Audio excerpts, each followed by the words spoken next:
La cour d'école, c'est le premier espace public que se partagent les filles et les garçons.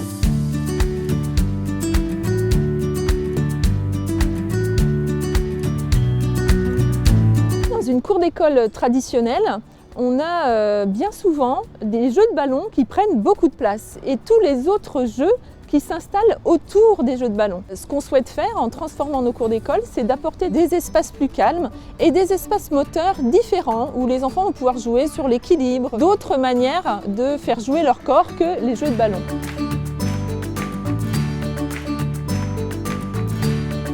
Dans cette cour, ce qu'on trouve, c'est des rochers, des poutres, des copeaux. Avec par exemple les rondins et les petits bancs, là on peut faire des espèces de parcours. On fait souvent des lots glacés ou alors on discute. On peut inventer des choses, imaginer. On joue tous ensemble entre garçons et entre filles. Et personne ne se moque du garçon qui joue avec des filles ou des filles qui jouent avec garçons. Les filles et les garçons ont la même place. Évidemment, ça ne passe pas que par les aménagements, c'est aussi une question d'usage, de jeu. Et donc, on peut épauler les équipes pour aller amener finalement sur plus de jeux collectifs, sur des malles à jeux qui développent l'imaginaire, qui développent le jeu collectif. Donc, on a vraiment envie de travailler à des espaces où l'ensemble des enfants, filles comme garçons, se sentent bien, puissent jouer ensemble, apprendre à jouer en mixité.